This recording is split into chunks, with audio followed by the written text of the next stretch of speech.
I wasn't sure what to talk about here, but after editing this together, a few ideas came up. Drawing or doing any kind of art can be really therapeutic, and sometimes it speaks to you after in a way you didn't expect. Lately, I've been drawn to spiritual stuff, like the meaning behind sacred geometry, meditation, and healing videos. I think it's cool how art can be an access point to connect to your higher self. Also, I've been really inspired by this YouTube channel. This guy draws some amazing designs of sacred geometric mandalas with a compass. And if you can't tell, I'm kind of new to this, but I want to do more of these, and he's really inspiring to watch. So I'll list his page in the description if you're interested. He's great. I highly recommend him if you find this interesting. His page name is Corbin. That's Korvin. So I thought, wouldn't this be cool if you could use this as a kind of portal or gateway for healing or empowerment? Like, imagine this as your key to higher dimensional energies that can do whatever you imagine. Like, remove stress, gain clarity, give you peace, remove any negativity or pain, or even bring in abundance. Whatever you want to program it for, make it yours and something you can come back to whenever you need it. The other thought I had, isn't it interesting how interconnected we all are? Especially with today's technology, where it's so easy to communicate with someone who may be halfway around the world, and yet at the same time can feel isolated, disconnected, small, or insignificant. It seems like a bit of a paradox how both things can be true, so interconnected with each other but still feel like a drop in the ocean. It reminds me of that quote from Blade Runner, like tears in rain. I always thought that was kind of beautiful, sad but beautiful, and I think it's easy to feel like that, like we don't have any power or don't have any control, or that we don't matter.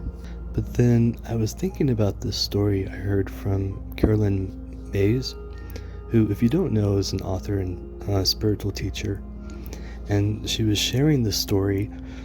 And I'm sorry, I should warn you, this is going to get a little heavy here for a minute, so trigger warning for heavy subject matter. So this guy had decided to self-terminate himself.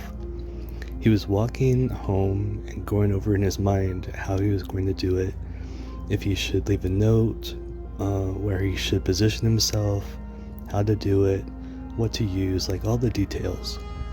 He had made up his mind, and for him this was the end. There was no hope left. It was just a matter of him completing the task. So as he's walking, he comes up to a stop sign and needs to cross the street.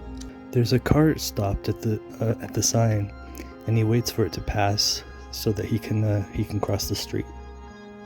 As he's waiting, he notices the car is waiting on him, and he looks at the car and notices the woman behind the wheel. And if I remember correct, he motions it's okay for her to go, and she looks back at him and motions, no, it's okay, you go ahead. And she smiles at him, and in that moment he felt her genuine kindness towards him, and it shifted his mindset, took him out of his despair. And he found a way to move forward again, all because someone took a few seconds to show some kindness.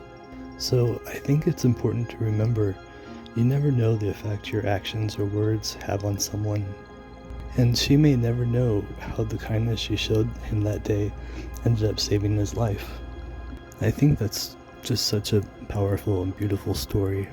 And I'm so glad he was able to get out of that dark place with her help, and to be able to share his experience, because it reminds us that even the smallest gesture can do great things.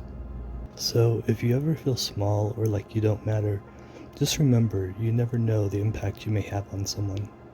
This also makes me think of one of my favorite quotes by Margaret Mead, who was an American anthropologist and author. Never doubt that a small group of thoughtful, committed citizens can change the world. Indeed, it's the only thing that ever has.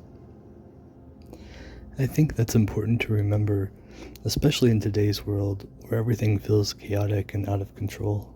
We can't forget that we are powerful, and that our actions matter. And when we work together toward a common goal, a common good, then anything is possible.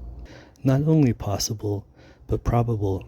And I believe there is much more good in the world than there is ugliness. And I know that sounds cheesy, and that can be cheesier than the Hallmark card from the Diary of Edward Cullen. But I think it's true. So thanks so much for watching. If you made it to the end, you're awesome. Have a beautiful day, and come back for more if you like this. Please like and share. Thanks so much, you guys. Bye.